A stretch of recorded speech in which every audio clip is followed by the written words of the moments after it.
C'est le calendrier, le calendrier, le calendrier de l'Avent, le calendrier de l'Avent, de l'Ashtireïdak. Ho ho ho. Bonjour à toutes et à tous et bienvenue dans cette avant-dernière case de notre calendrier de l'Avent Grand Cru 2022.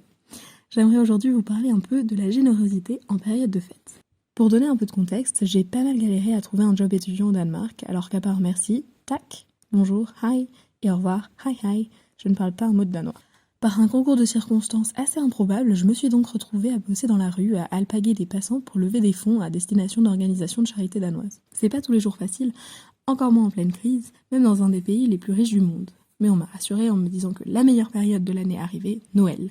Pendant les fêtes, au dire de tous mes collègues, il deviendrait bien plus aisé de réussir à obtenir de nouveaux donateurs et donatrices. Bon, j'ai travaillé jusqu'au 20 décembre et honnêtement, j'ai eu de bien moins bons résultats que quelques semaines auparavant. Alors c'est vrai, c'est peut-être parce que la boîte dans laquelle je travaillais a fait faillite, puis s'est fait racheter, après quand on a dû changer tous nos systèmes, aller dans de nouveaux bureaux et se dépatouiller avec de nouvelles conditions de travail. Il est vrai aussi que c'est bien difficile de rester motivé en continu, surtout quand, comme mardi dernier, un ado décide de cracher à mes pieds en me voyant aller savoir pourquoi. Et puis, en vrai, quand il fait moins 7 degrés dehors, des plaques de verglas sur les pavés et l'incessante bruine danoise, difficile de convaincre les gens de s'arrêter pour nous parler. Alors j'ai voulu savoir, un regain de générosité en période de fête, mythe ou réalité ?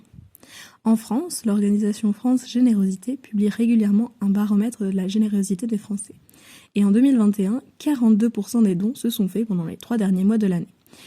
Et comme j'ai commencé à travailler là-bas en novembre, au final c'est peut-être aussi qu'il n'y a pas tant que cette différence entre mon premier jour de travail et mon dernier.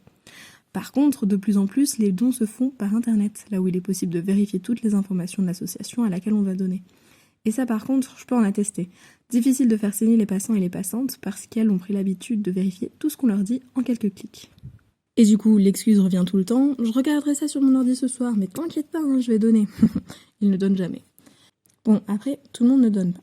Sont plus susceptibles de donner les femmes de plus de 50 ans, diplômées du supérieur et pratiquant une religion. Alors déjà que c'est pas facile d'arrêter quelqu'un quand on parle anglais dans un pays non anglophone, si en plus il faut que je cible une tranche de la population en particulier, c'est pas gagné pour moi. Une question me reste toujours après avoir lu cette étude. Est-ce que la crise fera changer les habitudes de dons des particuliers ? Je me souviens qu'on s'était posé la même question lors de la crise sanitaire, arguant que les Françaises et les Français avaient parfois perdu leur travail, qu'elles ne sortaient plus et qu'elles perdaient en confiance. Finalement, cela ne s'est pas confirmé, notamment parce que les moins de 35 ans, pourtant pas les plus généreux en général, se sont particulièrement mobilisés dans les collectes relatives au Covid-19. Parce que oui, on pourrait se dire qu'en période de crise économique, il n'y a plus d'argent pour donner. Mais c'est plus compliqué que ça. Les personnes les plus âgées donnent le plus souvent à des organisations d'aide aux plus fragiles.